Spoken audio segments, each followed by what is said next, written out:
What if one secret DNA test didn't just expose a lie, but destroyed a legacy? This isn't just a family drama. It's a war for the truth, the fortune, and the future. Grab your seat, because what you're about to see will leave you breathless. Before we continue, don't forget to like, comment, and subscribe for more stories like this. The rain poured steadily over the marble tombstones as the Whitmore family gathered under a black canopy at the cemetery. It was a quiet, cold morning. The air felt heavy, not just because of the weather, but because of what the family had lost. Richard Whitmore, the powerful business tycoon, the loving father, the man who built the Whitmore empire from the ground up, was gone. Eleanor Whitmore stood at the front, her gloved hands holding tightly onto a folded handkerchief. Her face, usually strong and composed, was pale and drawn. She looked at the casket as if it still didn't seem real. Beside her stood her eldest son, Daniel, tall and confident-looking, even in his grief. His eyes were fixed on the coffin, but his jaw was tight, holding back the emotion threatening to spill. Noah, the younger son, stood a little apart. He wasn't as bold or charming as Daniel, but there was a quiet strength in the way he bowed his head and placed a hand gently on his mother's back. A soft comfort. And then there was Isabella, Izzy. She stood quietly behind everyone else. Adopted niece, taken in when her parents died in a car crash years ago. She had never truly belonged, at least not in the way Daniel and Noah did. Her dark curly hair clung to her face in the rain. No one offered her an umbrella. The priest finished his prayer. The casket was lowered. People threw in roses. Eleanor whispered something only the wind could hear. Then, the crowd began to move toward the line of cars waiting by the gate. Inside one of the black limousines, the air was tense. Eleanor sat between her sons. Daniel broke the silence. "Dad would have hated that weather," he said. Noah gave a short nod. But he'd have liked the turnout. Half the city was there. Eleanor gave a weak smile. He deserved it. As the car pulled away, Daniel glanced at his reflection in the window. "Everything changes now," he murmured. "I guess I have to step into his shoes." Eleanor didn't answer. She looked out of the opposite window. Her fingers trembled. Back at the Whitmore estate, a grand mansion surrounded by gardens and tall gates, the family gathered in the study for the reading of the will. Their lawyer, Miles Parker, had been with the family for over 2 decades. A trusted man, quiet but observant. He carried a leather briefcase and a tired look. "Before we begin," he said, clearing his throat, "there's something I need to address." Everyone looked up. In the last weeks of Mr. Whitmore's life, he underwent some medical tests, including a DNA health panel. It was routine. Daniel frowned. "Okay, and?" Miles hesitated. "The results, they uncovered something unexpected. Sensitive information." Eleanor's fingers tightened around the armrest. "What are you talking about?" Daniel asked, now clearly uncomfortable. Miles adjusted his glasses. The DNA results showed that Daniel is not biologically Richard Whitmore's son. Silence. The words hit like thunder. "What?" Daniel laughed nervously. That's ridiculous. I'm his firstborn." Eleanor stood up suddenly. "Enough. Miles, this is not the time." Miles looked torn, but he stood his ground. "I agree. It's not the time. But the information was leaked." "Leaked?" Noah repeated. Miles nodded grimly. "Someone uploaded the DNA report online this morning. Several media outlets already have it. It will be public knowledge by evening." Daniel looked like the ground beneath him had shifted. No, that can't be true. This is some mix-up. A lab error." Izzy, sitting quietly near the bookshelf, finally spoke. "Are you okay, Daniel?" Daniel turned to her with cold eyes. "Don't." Eleanor walked over to Miles, her voice a whisper. "How could this happen?" "I don't know," Miles said softly. "But Richard knew. He left notes. He wanted it kept private, but it's out now. Eleanor looked as if she might faint. Noah quickly led her to a chair. So what does this mean? Daniel said, his voice rising. I'm not his son. Do I not exist to him anymore? Does everything go to Noah now? Miles opened the briefcase. Let's read the will. The study was silent except for the rustling of papers. Miles took out a thick envelope and unfolded the official will document. The Whitmores watched him, their faces pale and expectant. Richard Whitmore left behind a very detailed will. It was updated just 3 months before his passing, Miles began. Daniel sat stiffly, arms crossed. Eleanor looked down at the floor. Noah leaned forward, listening carefully. Izzy hugged her arms around herself. To my wife, Eleanor, Miles read, I leave the lake house in Vermont, the Monet collection, and a monthly allowance for the rest of her life. Eleanor didn't move. She only blinked. To my son Noah, I leave 30% of my business shares and joint oversight of Whitmore Industries. Noah's eyes widened. 30%. Daniel scoffed. That can't be right. Miles kept reading. To Daniel Whitmore. I leave the Whitmore Charitable Foundation and the townhouse in London. Daniel stood up. That's it. A townhouse and a charity? Where are the company shares? The estate? The legacy?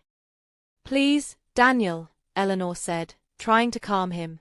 But Daniel wouldn't sit. No. He always said I would take over. I ran the company for the last year while he was sick. He called me his heir. Miles lifted a second envelope. There's one more clause. Daniel narrowed his eyes. What now? To Isabella Whitmore, Miles read slowly, I leave full ownership of Whitmore Industries, the family estate, and the right to revise all distributions in this will, under the condition that she remains within the company for 1 full year. Everyone stared. Izzy blinked. What? No, Daniel snapped. No, that's not possible.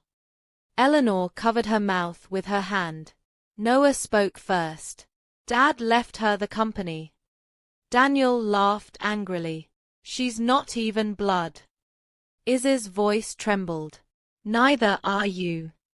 The room went ice cold. Daniel looked at her as if she had slapped him. You little. You think this is funny? You think you're a Whitmore? Miles raised a hand. Mr. Whitmore trusted Izzy. He left a handwritten letter, which I'll give her privately. He said she was the only one who understood the values he wanted for the company. Eleanor stood shakily.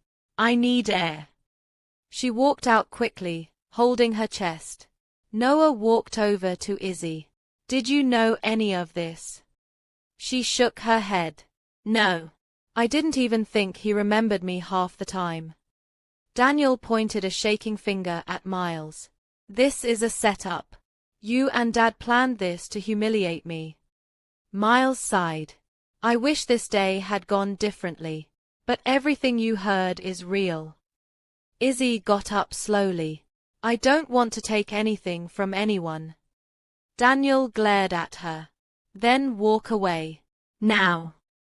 She looked at him sadly. I was never part of this family, but maybe Richard thought I could build something new. With that, she walked out, her footsteps echoing behind her. Daniel stood frozen, watching the door close. For the first time in his life, everything he knew about himself and his future was gone. And it had all started with a simple DNA test. The morning after the will was read, a strange quiet settled over the Whitmore mansion. For a house that usually bustled with staff, phone calls, and business talk, it now felt like someone had hit pause on the whole world. Izzy sat on a bench in the garden, clutching the letter Richard had left her. The paper trembled in her hands. She had already read it 5 times, and still, her heart beat hard every time she reached the words. You just wanted to belong. That's why I chose you. A rustle of footsteps made her look up. It was Noah. He walked toward her, holding 2 steaming mugs of coffee. He held one out. I figured you hadn't had anything this morning. Thanks, she said, taking it quietly. He sat down beside her. You okay? No, she said honestly. Everyone's looking at me like I broke the family. Noah nodded slowly. You didn't break it, Izzy. You just showed everyone where the cracks already were. She looked down into her coffee. I didn't want this. I didn't even know. I thought I'd get maybe a letter, a small keepsake or something. But the company. Dad saw something in you. Maybe. Or maybe he just wanted to punish Daniel. Noah hesitated. It's not about punishment. It's about trust. Daniel's been under pressure his whole life to be perfect. You've just been, you. No pretending. No chasing approval. Maybe that's why Dad chose you. Izzy swallowed hard. But what am I supposed to do now? Eleanor won't even look at me. Daniel looks at me like I stabbed him. Give them time. This family. We've never been good at processing things the right way. Izzy laughed lightly, but her smile faded quickly. Noah, do you think I should give it up? He turned to her seriously. Do you want to? I don't know. I want peace. But I also want to make something out of my life. Something good. And if Richard believed in me, then believe in yourself too. They sat in silence for a while, until Noah added, just promise me one thing. What? That you won't let this house turn you into one of them. Inside, in the formal living room, Eleanor was on the phone with her sister. No, I didn't know anything about it, she whispered harshly, pacing. A pause. Well, apparently, Richard left everything to her. Yes. Isabella. The girl we raised like a pet. Now she owns the estate. Another pause. Her lips pressed into a hard line. I'm going to fix this. I don't know how yet. But I won't let my son be tossed aside like trash. She ended the call and stared at the portrait of Richard on the wall. For the first time in over 30 years of marriage, she hated him. Meanwhile, Daniel was alone in his suite, seated at the edge of his bed, still in yesterday's clothes. The press had already started digging. His phone buzzed. A text from Rachel. Call me. We need to talk about optics. He ignored it. Another buzz. Another notification, this time a gossip blog. Whitmore scandal deepens. Eldest son not biological heir. He flung the phone across the room. The silence afterward was deafening. He stood up slowly, walked to his father's study, and entered. Everything still smelled like Richard, leather, cigar smoke, and that sharp cologne. Daniel ran a hand across the desk, pausing on a framed photo of them, father and son. Richard had his arm around him, smiling. But was it real? Or had Richard always known? That night, the estate became a fortress. Paparazzi circled the gates. Reporters camped outside. Drones hovered above the roof, trying to catch glimpses of the family inside. Daniel stood by the window with a glass of whiskey in hand, watching the chaos from above. He had barely eaten, barely spoken. His eyes were bloodshot, his hair a mess. The confident man who had once been his father's pride was gone. There was a knock on the door. Rachel entered, looking perfect as always, smooth black hair tied into a tight ponytail, crimson lipstick, sharp heels. We need to talk, she said, closing the door behind her. Daniel didn't turn. Go ahead. She walked to him. The press has already twisted the story. They're saying you faked your way into the family. That your whole life was built on a lie.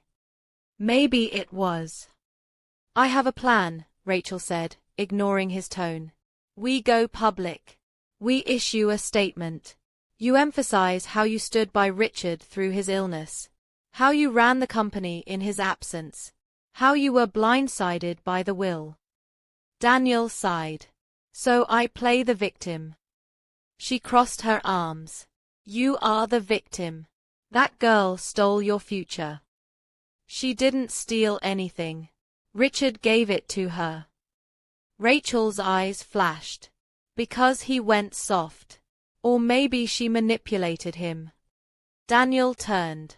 Enough. She's not the enemy. Rachel's voice grew sharp. Then what are you going to do, Daniel?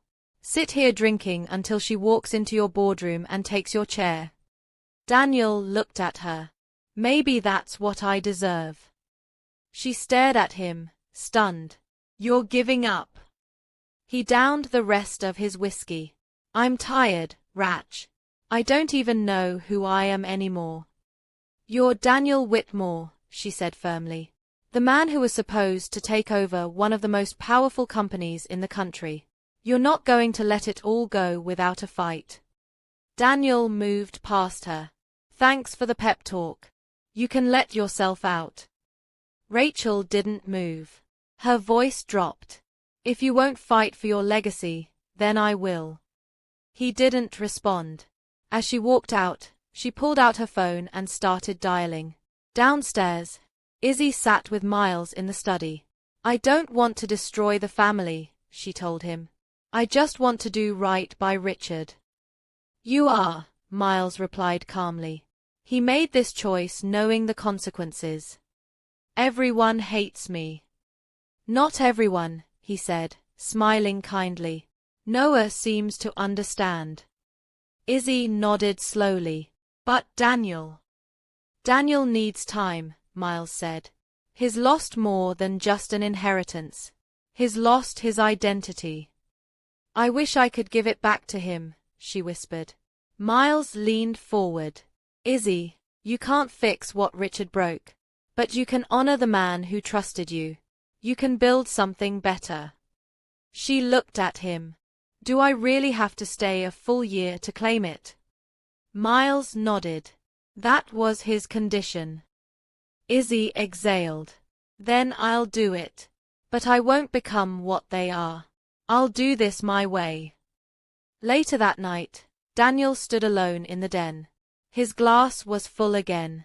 On the TV, a financial news anchor discussed the Whitmore situation like it was a soap opera. He muted the sound. His eyes moved to the corner of the room, where a chessboard sat untouched. It was a gift from Richard when he turned 15. He walked over and looked at the board. It was mid-game. The king was in check. He reached out and tipped the king over. Game over, he whispered. But somewhere deep in his heart, another voice whispered back. Not yet. By the next morning, the Whitmore mansion was split down invisible lines. The atmosphere was icy. Conversations were brief, glances sharp. Eleanor refused to come downstairs for breakfast. Her door remained locked. She didn't want to see anyone, not Izzy, not even Noah. All she did was sit on the edge of her bed and stare at the folded black dress draped over a chair. Her hands twisted Richard's old cufflink in her lap. Outside her door, Noah stood hesitating, holding a tray of tea. Mom, he called gently. I brought you something. A pause. Then, I don't want anything from his kitchen. Noah sighed and turned away.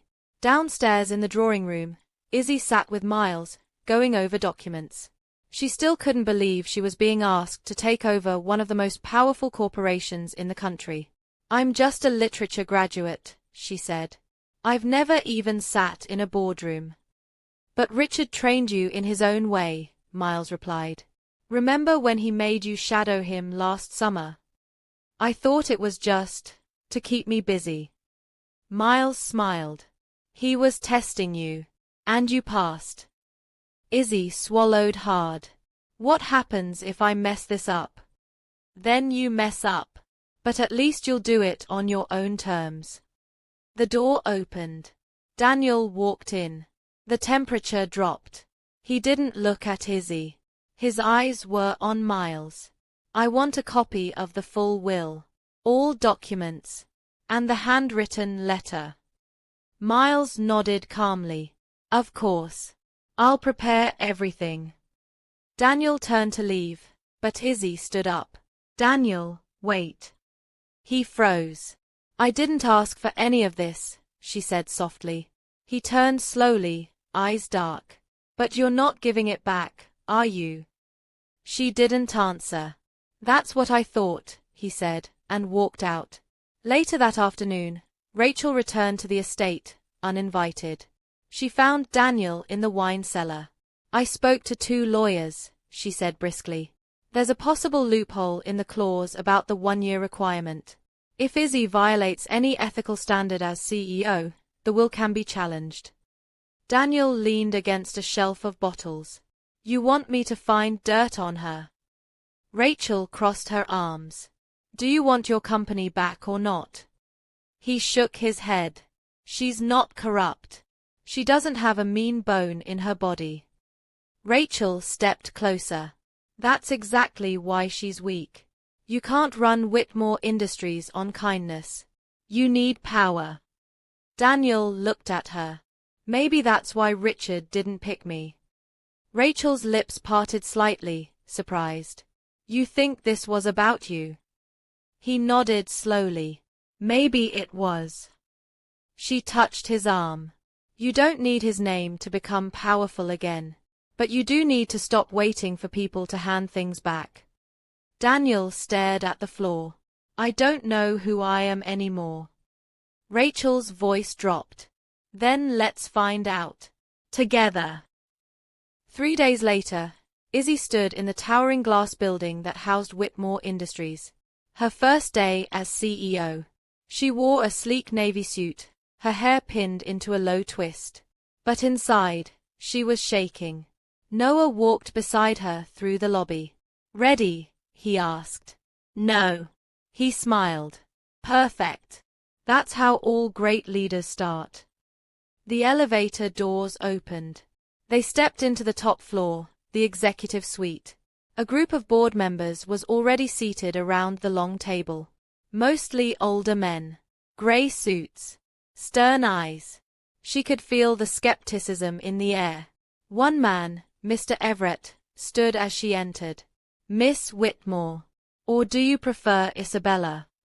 Izzy is fine, she replied, trying to smile. He gestured to the head of the table.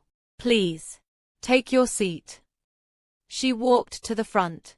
Every step echoed like thunder. As she opened the folder Miles had given her, her palms began to sweat. Thank you for being here, she began, her voice slightly shaky. I know this is an unusual situation. None of you expected to see me here. Honestly, I didn't expect it either. A few heads tilted, curious. But I'm not here to pretend I know everything. I'm here to learn. I'm here because Richard believed I could bring something new. And I want to earn that trust, not just from him, but from you too. A pause. I've spent the last 3 days reading every file I could find. I've seen the numbers. I've seen what's working, and what's not. But I also see people, employees who feel invisible. Departments that are bleeding talent. Clients who are unsure of where we're going next.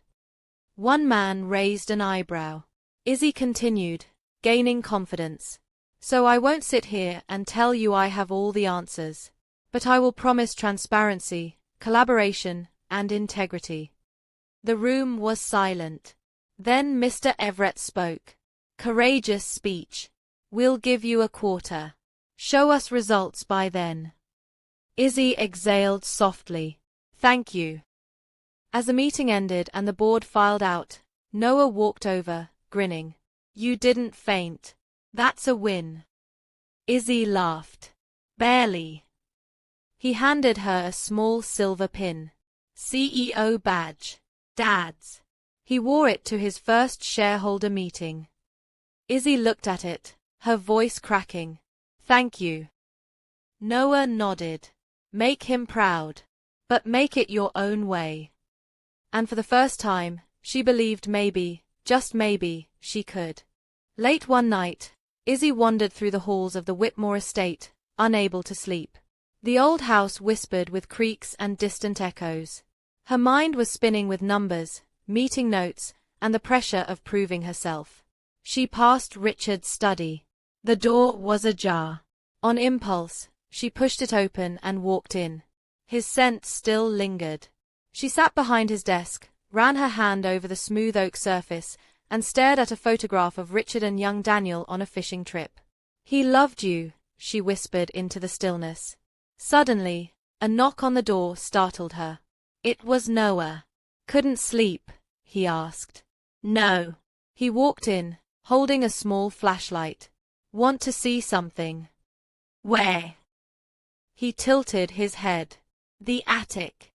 I found something strange earlier." Curious, she followed him up the creaky stairs to the top floor.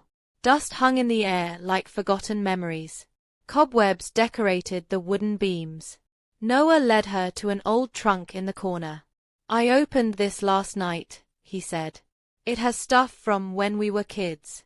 But there's something else, too." He flipped it open and pulled out an envelope wrapped in red ribbon. On the front, "To be opened by Isabella only." Her breath caught. Hands shaking, she untied the ribbon and pulled out the pages inside. It was a handwritten letter. Richard's writing. "Izzy, if you're reading this, it means I'm gone. And it also means the truth has come out. The truth I hid to protect this family. Daniel is not my biological son.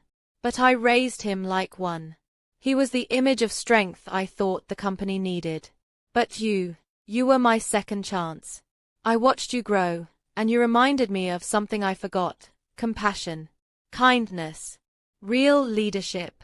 You were never just a niece. You were a daughter in every way that mattered. You will be tested. They may hate you. But stand firm. You don't lead with blood. You lead with character. Richard." Izzy's hands trembled. Her heart swelled and ached at the same time. She looked at Noah, tears in her eyes. "He believed in you," he said softly. "More than anyone ever knew." Izzy folded the letter, her jaw set with new resolve. "Then I have to be the person he saw in me." Across town, in a sleek corner office in a skyscraper, Daniel stared out over the city skyline. Rachel sat across from him, tapping away on her tablet. "We've begun building support among 4 of the board members," she said. "They're still loyal to the Whitmore name, even if the blood isn't yours." Daniel didn't turn. "And the others?" "They're watching Izzy, waiting to see if she cracks. She's green. One mistake, and we file for a vote of no confidence." Daniel finally turned. "And then?" "Then the board appoints an interim CEO. And with enough support, you could take over again." He sighed. "It feels dirty." Rachel looked annoyed. "She has everything you were raised to believe was yours. If you won't fight for it, why are we here?" He leaned against his desk. "Because I need to know, was any of it real? Did Richard ever love me?" Rachel softened. "Of course he did. You were the perfect son. His pride. But not his blood." Rachel stepped closer. "Blood isn't love, Daniel. Influence is power. And right now, Izzy has both. You can take it back. You just need to remind them why they feared you in the first place." Back at Whitmore Industries, Izzy was preparing for her second board meeting. She stood in front of the mirror in her office, adjusting her collar, when her assistant rushed in. "Miss Whitmore, you need to see this." She handed Izzy a tablet. A leaked report was trending on social media. New CEO linked to secret payouts to former employees. "What? This isn't true," Izzy said, shocked. "We know. But someone planted it. And the media's already running wild." Izzy's heart pounded. Was this Daniel's doing? She looked at the screen again and took a deep breath. "I want a full investigation," she said firmly. "I want proof this was planted. And I want it fast." She stormed into the boardroom. Half the board was already there, whispering. Mr. Everett looked up. "Miss Whitmore, I assume you've seen the news." "I have. And I assure you, the report is false. I've requested a full audit. I'll clear this up. Another board member, Mrs. Jensen, raised a brow.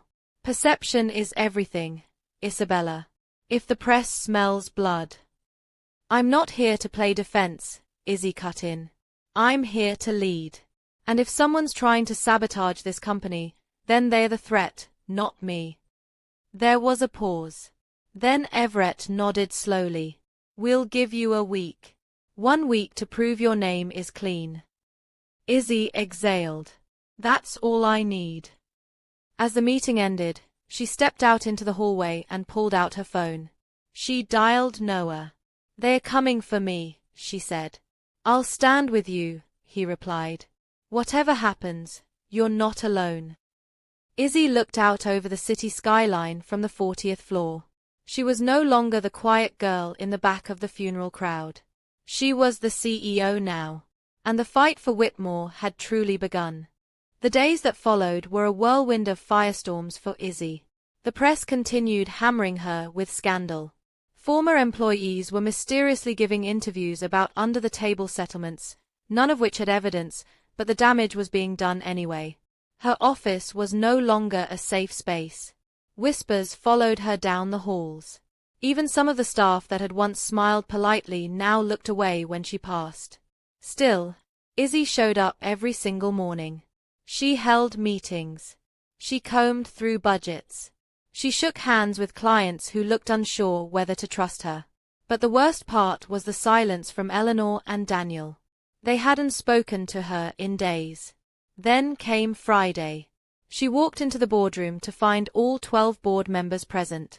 Mr. Everett looked up from his folder and cleared his throat. Miss Whitmore, the board has requested this emergency session to discuss the instability of leadership.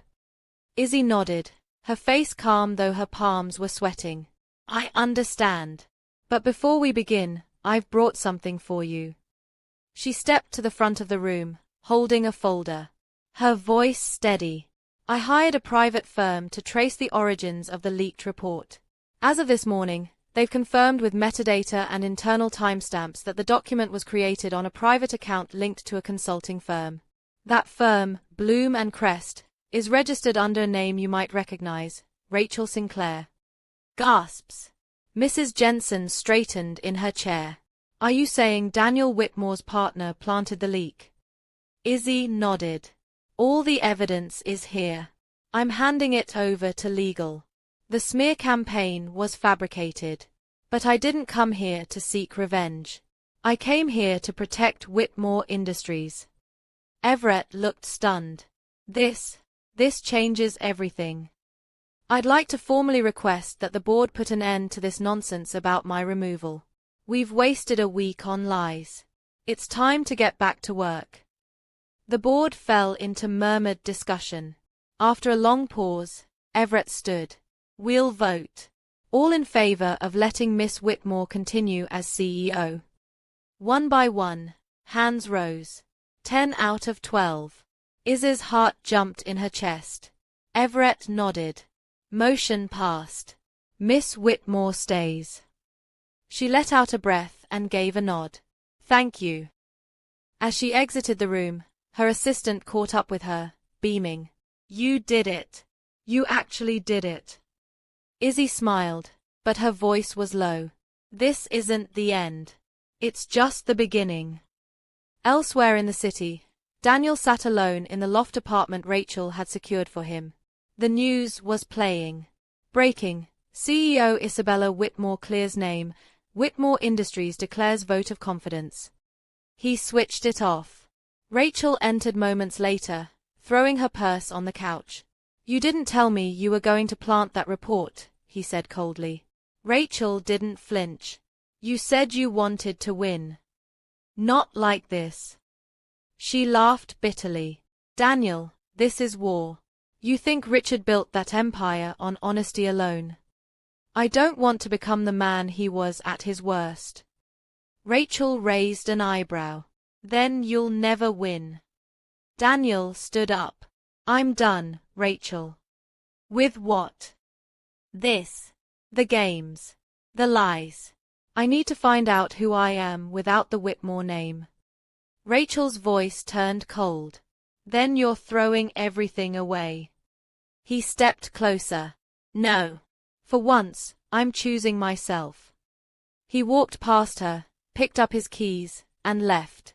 That evening, Izzy returned to the estate, exhausted. The lights were dim, the house strangely quiet. She stopped outside Eleanor's study. The door was slightly ajar. Inside, Eleanor sat in her armchair, holding a glass of wine, eyes watery but sharp. Izzy knocked softly. "May I come in?" Eleanor didn't answer, but she didn't say no either. Izzy entered and stood quietly. "I'm not here to fight," Izzy said gently. Eleanor swirled the wine in her glass. "You remind me of him, you know." "Richard?" "No. Of me. When I was younger. Before this house changed me." Izzy stepped closer. "I never wanted to take anything from you. Or Daniel. I just wanted to belong." Eleanor looked up. "And now you do. Whether we like it or not." Izzy swallowed. "I found a letter in the attic. From Richard. He called me his daughter." Eleanor's eyes filled with tears. "He kept so many secrets. So many lies. But he wasn't wrong about you. You're stronger than I ever was." Izzy knelt beside her. "You don't have to lose me. I can be part of this family, if you let me." Eleanor closed her eyes. A single tear fell. "I'll try." 3 months later, the Whitmore building shimmered in the sunlight. Inside, the boardroom looked different. Brighter. Livelier. Izzy stood at the head of the table, but this time, she wasn't trembling. "Quarterly profits are up 12%, she said, flipping through a chart. "We've restructured HR, added mental health programs for staff, and signed 3 new partnerships. We're not just growing, we're evolving." Applause followed. When the meeting ended, Everett pulled her aside. "You've done more in 3 months than Richard did in 3 years. He'd be proud." Izzy smiled. "Thank you." As the office cleared out, she turned and found Daniel standing near the elevators. He looked different, simpler. No suit, no tie. Just jeans and a calm face. "Can we talk?" he asked. She nodded. They stepped out onto the balcony, overlooking the city. Daniel stared out for a long moment. "I've been angry for a long time. At Richard. At you. At everything. But I realized, my whole life was about proving I was worthy. Now, I just want to be." Izzy looked at him gently. "So what now?" "I'm opening my own firm. Small.